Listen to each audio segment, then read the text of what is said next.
A China decide impor tarifas sobre as importações dos Estados Unidos como retaliação às novas taxas anunciadas por Donald Trump.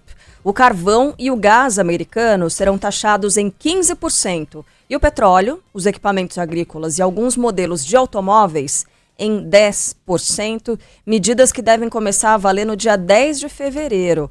Ontem, depois do México, o Canadá anunciou um novo acordo com o governo Trump para suspender as tarifas que seriam impostas a partir de hoje. Larissa Biscaia está por aqui para trazer todos os detalhes. Era para ser uma guerra comercial, agora já não sei se é mais. Larissa, bom dia para você. Oi, Carla, bom dia para você, para todos. A China responde às novas taxações americanas de 10% a todos os produtos chineses que entrarem nos Estados Unidos a partir de hoje. O Ministério das Finanças da China informou que vai impor taxas de 15% para carvão e gás natural vindos dos Estados Unidos. Já o petróleo bruto, os equipamentos agrícolas e alguns automóveis americanos serão taxados em 10%. Segundo a pasta, as novas tarifas sobre as exportações americanas começam segunda-feira que vem, dia 10 de fevereiro. Diferentemente do Canadá e do México, a China não entrou em acordo comercial com Donald Trump e já afirmou que pretende registrar uma queixa na Organização Mundial do Comércio. Trump argumenta que a China não estaria fazendo o suficiente para interromper o fluxo de drogas ilícitas para os Estados Unidos.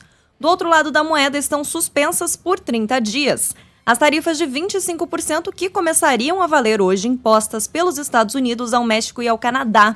Os países negociaram uma forma e tentam baixar essa taxação. No caso do México, a presidente Claudia Sheinbaum anunciou que 10 mil soldados da Guarda Mexicana irão para a fronteira para impedir que as drogas, particularmente o fentanil, atravessem para o lado dos Estados Unidos. Trump disse que a medida também tem como objetivo parar o fluxo de imigrantes irregulares. O governo americano também prometeu trabalhar para impedir o envio de armas de alta potência para o México. Na sequência, o primeiro-ministro do Canadá, Justin Trudeau, disse que chegou a um acordo com Donald Trump para suspender as tarifas também pelo prazo de um mês. No X, o antigo Twitter, Trudeau afirma ter conversado com Trump por telefone após a pressão econômica do líder norte-americano. O Canadá anunciou um plano de mais de $1 bilhão para reforçar a fronteira entre os dois países, com uso de helicópteros, tecnologia e também pessoal. O país deve enviar 10 mil funcionários da linha de frente para proteger as fronteiras entre os dois países. Além disso, com o acordo, traficantes de droga passarão a ser julgados como terroristas no Canadá. Tanto o México quanto o Canadá fazem esse reforço nas fronteiras aí como uma barganha para baixar a taxação em meio às deportações em massa. Nesse cenário, brasileiros e imigrantes irregulares resgatam o aplicativo Padlet, que ganhou popularidade durante o primeiro governo de Donald Trump para esquivar de agentes de imigração. Essa plataforma é utilizada para avisar sobre a presença dos agentes do Serviço de Imigração dos Estados Unidos e como evitá-los. Os usuários publicam informações sobre a localização dos agentes de imigração em tempo real em um mapa, como nos aplicativos de mobilidade. Obrigada, Larissa. Enquanto a gente tem alguns países entrando em rota de conflito, né, de confronto com os Estados Unidos, nessa madrugada a gente teve a informação de que El Salvador teria se oferecido para abrigar criminosos perigosos de qualquer lugar do mundo que forem deportados pelos Estados Unidos nas suas prisões. A informação foi passada pelo secretário de Estado dos Estados Unidos, o Marco Rubio.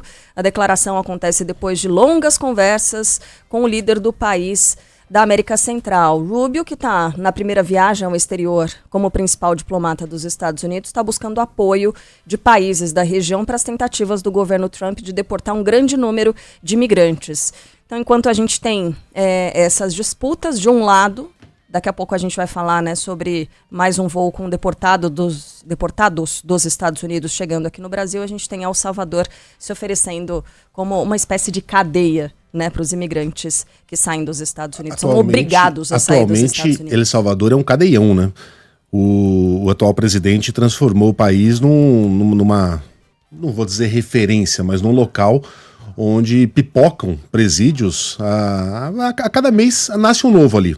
Tem um terreno ali vago, você vai lá, terra plana, constrói um presídio. No ano passado, o governo inaugurou uma prisão que é a maior do mundo, capacidade para 40 mil pessoas. É o CECOT, o Centro de Confinamento do Terrorismo. 40 mil pessoas é a capacidade de um estádio como o Engenhão, como o estádio do Palmeiras, do Corinthians, como o Pacaembu. Só para comparar, o Carandiru, que já foi o maior complexo penitenciário de São Paulo e era o maior da América Latina, abrigava cerca de 7.500 presos. Caramba. Estamos falando aqui de algo em torno de... 5 vezes mais. 5, quase 6 vezes mais. Então, o que não falta é vaga nas cadeias de El Salvador. Bom, ainda sobre essa guerra comercial, alguns especialistas avaliam, Carla Bigato, que nesse tu me taxa que eu te taxo também, o Brasil pode tirar uma vantagem com as exportações do agro e de alguns produtos minerais. A carne brasileira, por exemplo, tem chances de ampliar a presença na mesa dos americanos, mesmo com a taxação sendo suspensa em alguns países. Essa é a avaliação que faz o professor de agronegócio do INSPER, o Marcos Yankee.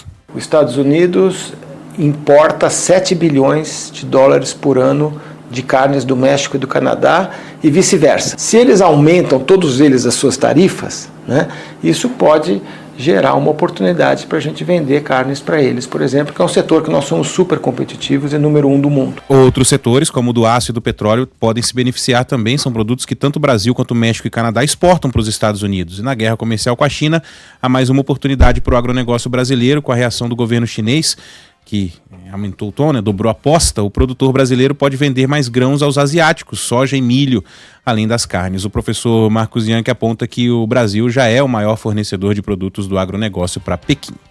Para nós, o impacto maior seria se ele aumentar realmente as tarifas sobre a China, né, a 21%, e aí a China retaliar. E se a China retaliar como ela fez em 2017 no governo Trump 1, isso pode abrir mercados para o Brasil, porque nós somos o maior fornecedor de produtos do agronegócio para a China. Tu me taxa que eu te taxo? Gostei dessa. Tu não me taxa que eu te taxo, hein? Ah, gostei. Isso vai dar samba aí. Por aqui, um novo voo com deportados dos Estados Unidos é esperado para sexta-feira. Só não se sabe se o pouso será em BH ou em Fortaleza. Detalhes com Daniel Martins. Está prevista para essa sexta-feira a chegada de um novo voo com deportados no Brasil, porém o destino do avião não deve ser Belo Horizonte, sim Fortaleza, no Ceará. Segundo o portal G1, a decisão foi tomada nesta segunda-feira em uma reunião com o presidente Lula, do PT, no Ministério das Relações Exteriores, para que os deportados não sobrevoem território nacional algemados. Nossa reportagem entrou em contato com o Ministério das Relações Exteriores e aguarda um retorno. Após as polêmicas no tratamento com os deportados, uma informação da Defensoria Pública da União revela que União e Governo de Minas já sabiam das denúncias de maus tratos contra os brasileiros deportados dos Estados Unidos há pelo menos 2 anos. Hoje, Donald Trump tem o primeiro encontro com o líder mundial desde que tomou posse no dia 20 de janeiro. O republicano vai se encontrar na Casa Branca com o premier de Israel, Benjamin Netanyahu. A expectativa é que os dois discutam a segunda fase do acordo de cessar-fogo na faixa de Gaza. A próxima etapa deve incluir a liberação de mais reféns, além de conversas sobre um fim permanente para o conflito. Até agora, a guerra entre Israel e Hamas teria deixado mais de 45 mil mortos, a maioria do lado palestino. Está marcada para amanhã a primeira reunião sob a presidência de Hugo Mota na Câmara dos Deputados. Essa reunião para decidir a pauta de votações. Ontem, o deputado do Republicanos participou da abertura do ano legislativo, ao lado do presidente do Senado, Davi Alcolumbre, e de outras autoridades. Mais cedo se encontraram com o presidente Lula, que prometeu apresentar as pautas prioritárias do governo. Na lista estão temas como a isenção do imposto de renda para quem ganha até R$5 mil e a análise do orçamento que precisa ser aprovado até março. É legal, João Pedro Melo, que a gente fala, precisa ser aprovado até março. Já era para estar aprovado, né? Já tem tempo que tinha que estar aprovado. Bom dia para você. Oi, Ivan, bom dia para você e para todo mundo que está nos acompanhando. Pois é, já era para ter sido aprovado lá em dezembro, né, antes dos parlamentares entrarem em recesso, mas isso não aconteceu. E agora a expectativa, então, de que toda essa situação esteja concluída, se a gente pode dizer assim, até o fim do mês de março. Mas eu estava conversando com algumas fontes ontem, inclusive fiquei até tarde lá no Congresso Nacional para tratar dessas apurações, que me disse o seguinte, que provavelmente os trabalhos na Câmara vão começar só, adivinhem vocês, depois do Carnaval. Aê! Por quê? Festa, né? Evento, sabe como é que é? Por quê? Porque o pessoal está esperando a reforma ministerial do presidente Lula para definir o comando das comissões, já que, de repente, o presidente pode contemplar alguns partidos aliados, entre outras questões, e com isso desequilibrar as chamadas forças dentro da Câmara dos Deputados. Então, o que eles vão fazer? Vão esperar o carnaval, depois do carnaval deve sair a reforma ministerial do presidente Lula, e aí sim teremos a definição dos comandos das comissões permanentes, já com as forças equilibradas, para saber, por exemplo, quem vai ficar com a comissão mista de orçamento, quem vai ficar com a comissão de Constituição e Justiça, entre outras permanentes da casa. No Senado, a situação já está um pouquinho mais tranquila, mais resolvida, viu? A expectativa é de que essas comissões sejam instaladas nos próximos dias, e essa foi uma discussão também feita ontem com o presidente Lula. Um detalhe que vou trazer aqui também, antes da gente ouvir as sonoras, é o seguinte, que ontem a gente teve a primeira reunião de líderes ali com Hugo Mota, e essa reunião definiu alguns pontos principais da casa. Por exemplo, toda terça-feira os deputados vão ter que marcar presença, ou seja, tem que estar aqui em Brasília, mas podem circular pela casa, não precisam obrigatoriamente comparecer ao plenário, mas tem que estar aqui em Brasília. Na quarta, eles vão precisar votar presencialmente, ou seja, todo mundo dentro do plenário, entre 4 da tarde e 8 da noite. Hugo Mota já avisou que com ele não tem essa história de trabalhar até de madrugada não. Sessão encerrada no máximo às 9 horas da noite. Na quinta-feira pode ser sessão remota, tá? E na sexta não teremos trabalho, assim como já era na gestão de Arthur Lira. Projetos podem ser votados sempre com o parecer sendo apresentado uma semana antes, e a pauta sempre será divulgada na sexta-feira. Essa foi, então, a definição de Hugo Mota ontem, nessa primeira reunião de líderes. Bom, a gente falou desse assunto, mas óbvio que ontem o dia começou também com uma reunião desses presidentes, Hugo Mota e Davi Alcolumbre, com o presidente Lula. E, depois dessa reunião, o presidente da República destacou que a convivência será pacífica com os poderes da República. E a normalidade de um país é a convivência tranquila e pacífica entre os poderes.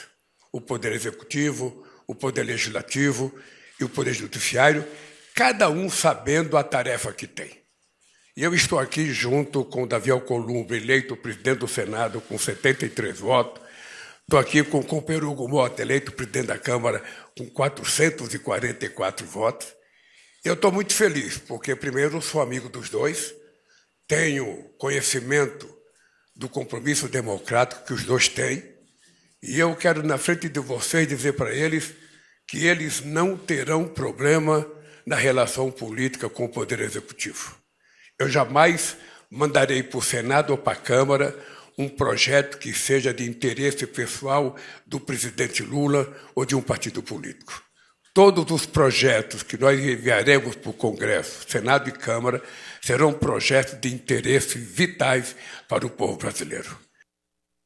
Bom, o presidente do Congresso Nacional, senador Davi Alcolumbre, destacou que o país não tem mais tempo de criar crises onde elas não existem e que é preciso cumprir com as obrigações e resolver as desigualdades que são grandes. Sei da sua capacidade de liderar o Brasil. Vossa Excelência hoje é o presidente do nosso país, tem compromisso com os brasileiros, e o Poder Legislativo não pode se furtar em ajudar o governo do Brasil a melhorar a vida dos brasileiros. E eu tenho certeza que esse é o espírito colaborativo, e quero registrar publicamente em nome dos meus colegas senadores, das minhas colegas senadoras, do Congresso Nacional, assim tenho certeza e convicção que o é, sob a liderança do presidente Hugo, na Câmara dos Deputados, e é um gesto para o Brasil, um gesto de aproximação, um gesto de maturidade institucional, onde cada um, dentro das suas atribuições, tem que cumprir com as suas obrigações e olhar o que é melhor para o Brasil, mas em especial para o povo brasileiro. Pois é, a gente teve aí essa fala do Davi Alcolumbre, o Alcolumbre que foi o cara que falou por mais tempo, viu? O presidente Lula usou ali 3 minutinhos, o Hugo Mota mais 3 minutinhos e o Alcolumbre falou por quase 10 minutos. Mas olha, também participou dessa reunião, como a gente viu ali do lado do Alcolumbre, o Hugo Mota, né? E ele destacou que os temas do governo serão tratados com tranquilidade e que o interesse dos brasileiros será sempre respeitado. A Câmara dos Deputados, penso eu que também o Senado Federal, o Congresso Nacional, estará à disposição para construirmos uma pauta positiva para o país. a nossa democracia, rege a nossa Constituição, que os poderes devem ser independentes e harmônicos. E essa harmonia, penso eu, que é o que o Brasil precisa. Que nós tenhamos a capacidade de lá tratarmos as pautas que serão enviadas pelo Executivo, tratarmos as pautas que serão propostas pelas deputadas, pelos deputados, pelas senadoras, pelos senadores, sempre buscando termos uma agenda que seja produtiva, que temas importantes possam ser tratados e que essa harmonia, esse diálogo entre os poderes possa perseverar, porque quem ganha com isso são os mais de 200 milhões de brasileiros que dependem desse nosso relacionamento. Agradeço ao senhor aqui o convite mais uma vez, me coloco 100% à disposição para juntos trabalharmos em favor do nosso Brasil. Meu muito obrigado, que Deus nos abençoe. Bom, além desse momento, né, a gente teve a sessão da tarde que determinou ali, de fato, a abertura dos trabalhos no Legislativo, né? No sábado, eu e Ivan Brandão, a gente conversava com Carlos Andreasa, que falava que a vitória, né, de Davi Alcolumbre significava a vitória do orçamento secreto. E, obviamente, esse orçamento secreto trata sobre emendas. E ontem, durante a sessão de abertura do Congresso, Davi Alcolumbre falou abertamente sobre esse tema. A recente controvérsia sobre as emendas parlamentares ao orçamento ilustra a necessidade de respeito mútuo e diálogo comum. As decisões do Supremo Tribunal Federal devem sim ser respeitadas, mas é igualmente indispensável garantir que este parlamento não seja cerceado em sua função primordial de legislar, de representar os interesses do povo brasileiro, inclusive levando recursos e investimentos a todas as regiões do Brasil. Que a presença hoje aqui de representante dos três poderes da União seja mais do que um gesto formal, seja um símbolo vivo de que podemos construir sim juntos e devemos agir com responsabilidade e compromisso de nação. Bom, por fim, então, para a gente encerrar esse assunto do Congresso Nacional, hoje tem uma reunião marcada no Senado, que é a primeira reunião de líderes, viu? Por lá deve ser definida, então, a pauta dessa semana no Senado e também das próximas semanas, né? Mais especificamente desse mês de fevereiro. E, obviamente, também devem tratar a respeito do tema orçamento, que precisa estar completamente aprovado até o fim de março. Bom, enquanto a gente ouvia esses discursos, né, que continham até alguma institucionalidade, lembravam adultos discursando, a gente via as crianças do Congresso brincando com seus bonezinhos lá na parte de baixo. Houve ontem o primeiro capítulo, um gostinho, né, do que será 2025, a guerra dos bonés. De um lado, a oposição usando bonés verde e amarelo, com os dizeres, como é que é? Carne barata de novo, Bolsonaro 2026, segurando peças de picanha e uma embalagem de café, que é uma paródia escrita assim, nem café, fazendo pistolinhas com a mão. E do outro lado, a situação com bonezinhos amarelos e azuis, dizendo o Brasil é dos brasileiros, fazendo L com a mãozinha. E atrás, um cara fazendo um fotobomb ali, tentando aparecer com o boné da oposição, invadia a foto dos meus adversários. Eles brincaram bastante, devem ter chegado cansados nos seus apartamentos funcionais, tomaram um todinho, assistiram Tom e Jerry e foram dormir. Hoje tem mais. Ô JP, temos mais assuntos aqui a tratar. Judiciário também está de volta. Exato. Ontem teve a abertura, né, do ano no Judiciário. Supremo Tribunal Federal, presidente Luiz Roberto Barroso reabriu os trabalhos da Suprema Corte e destacou alguns pontos, viu, no discurso que fez na abertura do ano, viu? Ele foi o único representante a discursar, apesar das presenças do presidente Lula e também de Hugo Mota e Davi Alcolumbre, e prestou contas sobre os trabalhos do ano passado, defendendo os valores que são gastos no judiciário brasileiro. Ele também ressaltou que a relação entre os três poderes da República tem que ser harmoniosa e diz que esses representantes querem o bem do Brasil. Barroso aproveitou para defender os juízes da Suprema Corte, ao dizer que mesmo que eles não tenham sido eleitos, é necessário para a democracia existirem esses agentes que não são subordinados a momentos políticos.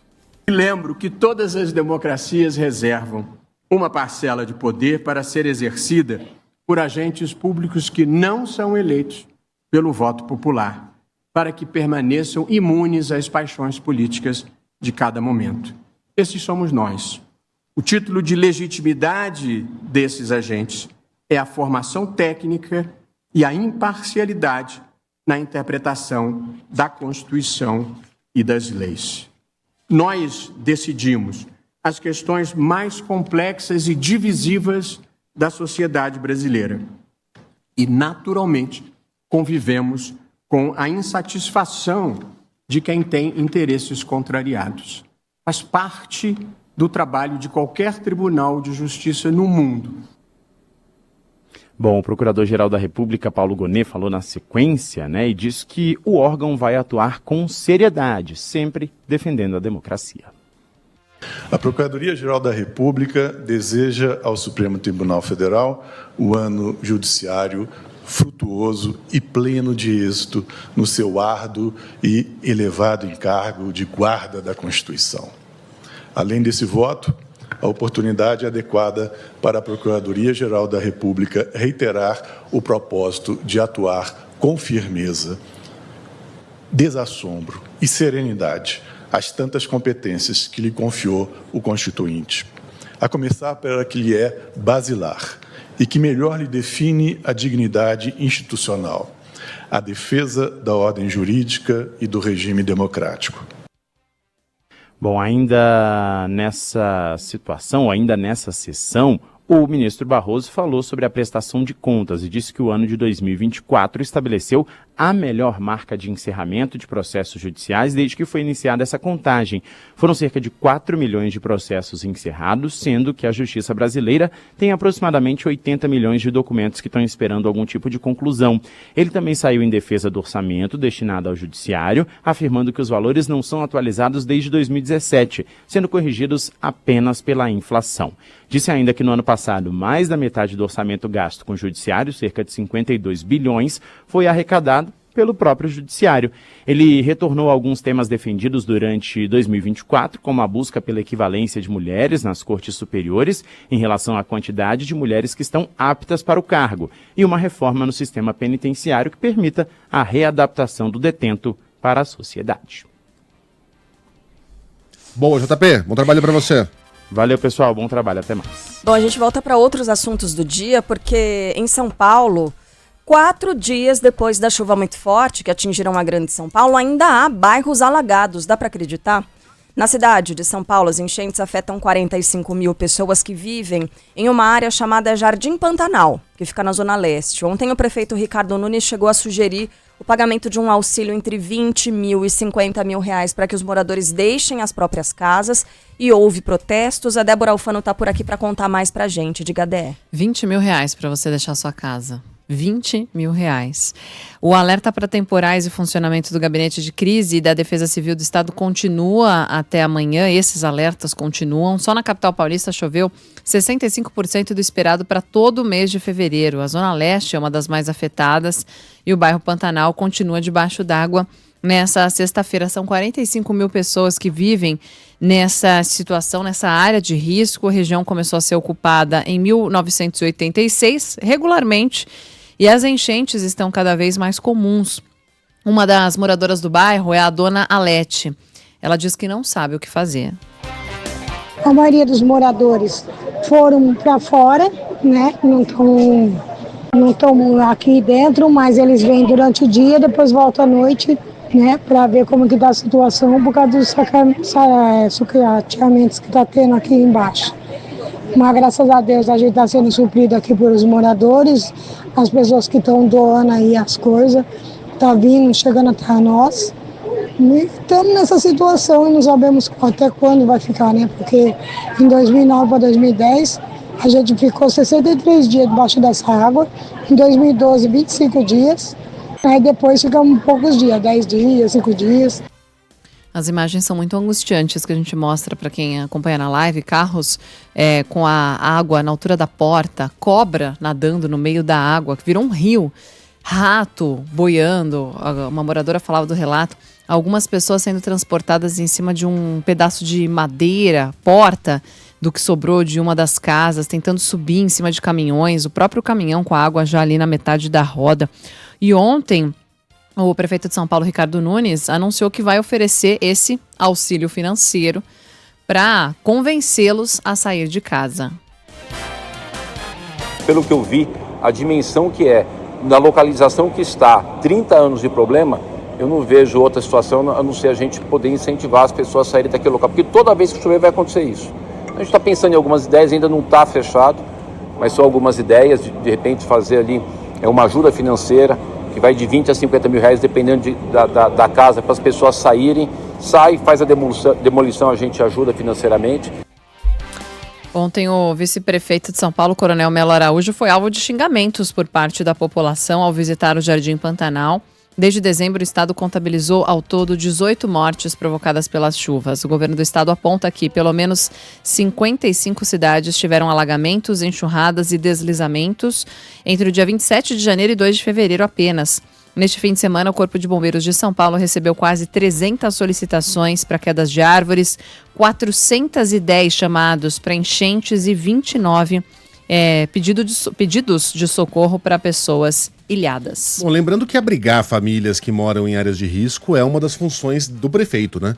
É uma das obrigações da Prefeitura de São Paulo. A gente sabe que não dá para da noite para o dia você acabar com o problema da moradia numa grande cidade, mas certamente a solução não passa por você colocar grana na mão dessas pessoas, especialmente tão pouco dinheiro, para que elas apenas se desloquem de uma favela para outra.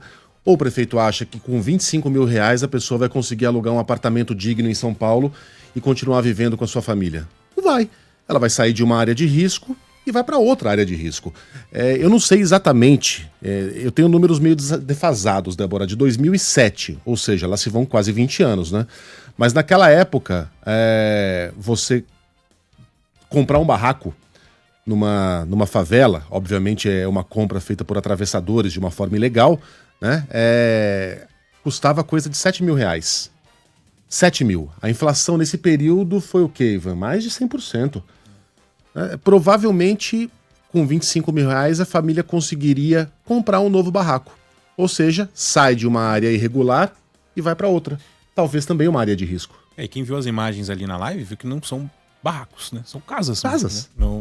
São casas. É um local urbanizado, infelizmente. Tá distante do olhar do poder público, mas não é uma favela. Você falou de 2007. Desde 2009 se discute em retirar os moradores do Jardim Pantanal. Ainda na gestão do prefeito Kassab, né? E para que isso aconteça, é necessário que haja também uma política boa de moradia popular, né? Recentemente, o Ministério Público de São Paulo conseguiu uma liminar na justiça, porque recentemente, isso é mais uma questão local aqui, mas foi aprovado na cidade de São Paulo o plano diretor, né? Que monta regras para você construir prédios. E muitas empreiteiras receberam incentivos para construir moradias e ofertar esses apartamentos a preços populares, para pessoas que recebem de 1 a 6 salários mínimos, que certamente poderia abrigar muitas das famílias que estão ali, que precisam sair e ir para algum lugar. Mas o Ministério Público descobriu que muitas dessas empreiteiras não estavam fazendo isso, né? Estavam ofertando metro quadrado por um valor que essa faixa não consegue pagar. Então, quer dizer, é um outro assunto, mas é o mesmo assunto, né? A gente está falando de pessoas que precisam deixar uma região, conseguir uma moradia com um valor menor, mas não tem esse acesso. Tem o direito, mas não tem o acesso. Né? E eu não estou dizendo que seja uma solução fácil, tá? Eu não tenho a solução. Eu só sei que colocar 25 mil reais na mão de cada família não é a solução, né? Só vai piorar o problema, só vai varrer a sujeira para outro lado do tapete, né? Sujeira que, obviamente, a gente está usando uma expressão, a gente não está se referindo aos moradores, à situação dos moradores do Jardim Pantanal. O que eu sei é que o prefeito não assumiu no dia 1º de janeiro de 2025 o seu cargo. Ele já está há quase 4 anos na prefeitura, não olhou com o carinho devido essa região do Jardim Pantanal e chega a ser ofensivo. Você pegar uma pessoa que está com água na cintura e oferecer uma grana que vale uma fração do valor da casa dela, por mais que seja uma casa humilde, para que ela vá embora do bairro em que ela mora, onde estão as suas raízes, onde está a sua família, onde ela já tem uma vida estabelecida, sem oferecer uma alternativa, né, decente, uma moradia popular. Não, toma essa grana e vai buscar teu rumo. Não é assim que a banda toca. Obviamente, isso não é uma solução nem paliativa, Débora. Eu estava procurando, mas de fato os valores são realmente de 2007, 2008, para a gente ter uma referência. Estava vendo um relato de um morador que conseguiu, com muitas custas, com muita dificuldade, juntar R$10 mil para comprar um barraco em Paraisópolis. Mas eu estava vendo realmente, é de 2008 esse valor. Então hoje está bem acima disso, e mesmo assim, são condições, eram de 7 metros quadrados, para a gente pegar como base de comparação, tá? Não estou falando desse caso específico aí do Jardim Pantanal. Era em Paraisópolis, 7 metros quadrados, e aí falava da situação, frio, barata, vazamento, cheiro de mofo, ainda são condições extremamente precárias. Então, não é, como você bem falou. O Jardim Pantanal não é uma favela, né? Não. É um bairro. Um bairro. É um bairro pobre. É uma ocupação irregular, porque na verdade é banhado ali pelo rio Tietê, né? Eles entraram irregularmente nesse lugar, que é uma área de proteção ambiental. Isso. Mas é como muitos bairros nascem em São Paulo. Nasceram em São Paulo dessa forma. Então são ruas, são casas de alvenaria, tem casa grande. Sobrados. São casas mesmo, e casas grandes. Então Nasceu como uma ocupação de barracos, claro, mas aí em algum momento algum prefeito, né, cara, olhou para aquilo e falou, tem voto aí. Coloca um asfalto, coloca um poste, coloca fios, né, oferece alguma estrutura urbana e tira algum proveito eleitoral disso, né? Estrutura urbana como ali. Funciona qualquer bairro Aí eu fico pobre. me perguntando, você vai tirar essas pessoas daí, eu, assim, particularmente considero impossível que isso aconteça, porque a gente vê a ocupação irregular também perto da Billings, né? A gente está falando de assuntos talvez muito locais, a gente pode estender esse tipo de discussão para os nossos ouvintes de São Paulo. Mas assim, arrisco dizer, se essas pessoas são retiradas daí, outras vão entrar. Porque o que não falta é gente sem ter lugar para morar em São Paulo, e a dificuldade para se conseguir um lugar, uma moradia digna em São Paulo. Então, tirar essas pessoas para outras pessoas entrarem, aí você vai deixar mais gente em situação complicada. É muito difícil, eu também não tenho uma solução para esse problema. Obrigada, Débora. A gente continua falando de chuva, né? Mas a gente vai agora para Curitiba, porque a chuva também provocou muitos transtornos. Mais de 30 crianças precisaram ser resgatadas de uma creche. E a Lorena Pelanda tem mais informações pra gente. O Paraná segue em alerta para mais chuva forte hoje. Em poucas horas, o forte temporal deixou várias ruas alagadas, quedas de árvores e casas destelhadas em Curitiba ontem. Foram 40 milímetros de chuvas em apenas 2 horas. 35 crianças tiveram que ser resgatadas em uma creche na região sul da capital. Elas ficaram ilhadas depois que um córrego transbordou com a quantidade de chuva. Não houve feridos. As crianças foram retiradas em segurança e entregues aos pais. No Rio Grande do Sul, a preocupação é com a onda de calor. Em algumas cidades, os termômetros podem chegar perto dos 40 graus, fala Gilberto Echauri. A terça-feira deve ser mais um dia quente no sul do Brasil, com máximas que devem chegar próximo dos 40 graus. É o caso de Quaraí, na região da fronteira oeste gaúcha, onde os termômetros podem marcar 39 graus. Em Porto Alegre, a máxima deve ser de 37 nesta terça-feira. Seguem válidos 2 alertas do Instituto Nacional de Meteorologia para intenso calor em território gaúcho. Conforme o órgão, embora o calorão tenha uma breve interrupção na quinta-feira, ele seguirá até o meio da próxima semana. Já são 57 municípios gaúchos que decretaram situação de emergência devido à estiagem. O STF forma maioria para manter a condenação e a prisão dos réus no caso da Boate Kiss, tragédia que aconteceu em 2013 e deixou sempre importante repetir.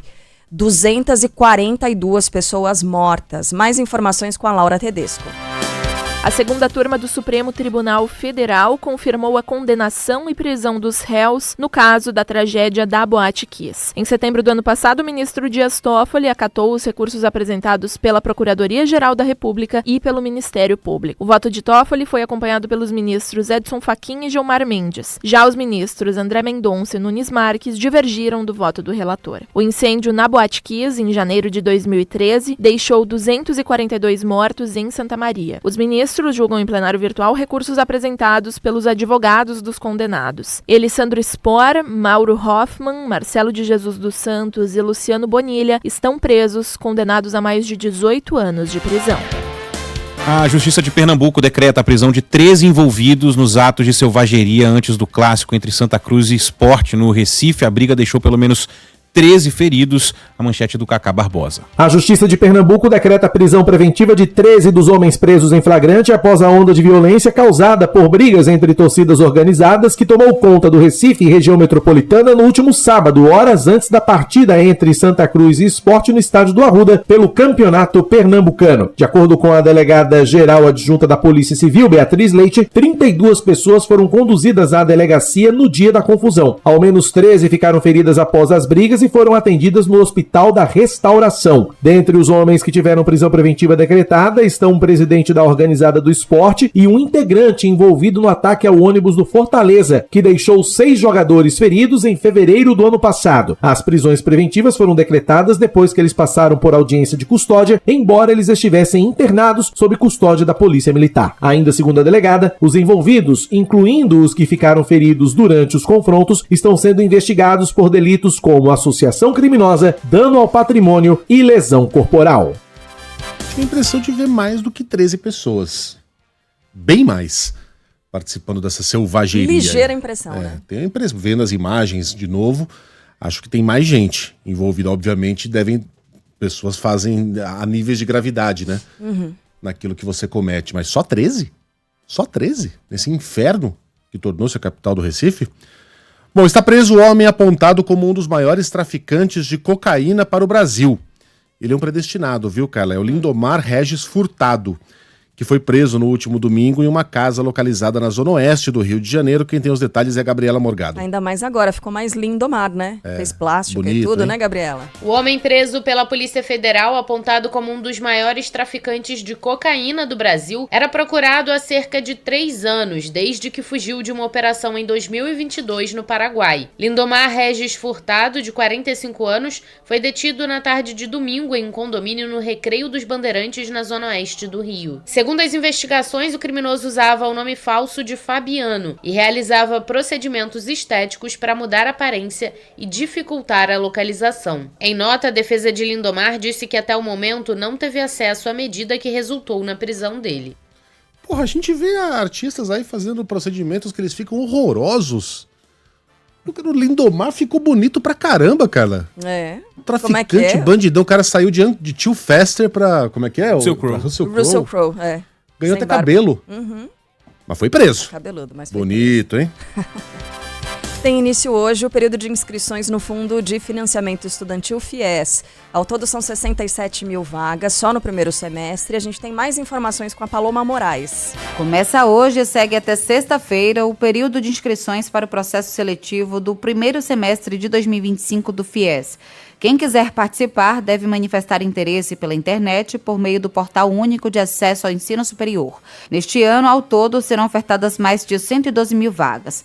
Para disputar na modalidade FIES Social, é preciso ter prestado o Enem a partir da edição de 2010 até a mais recente. Além disso, o candidato deve ter obtido no mínimo 450 pontos na média das 5 provas do exame e a nota na prova de redação precisa ser superior a 0. O FIES Social reserva 50% das vagas para estudantes com renda familiar por pessoa de até meio salário mínimo inscritos no CadÚnico, o Cadastro Único para Programas Sociais do Governo Federal.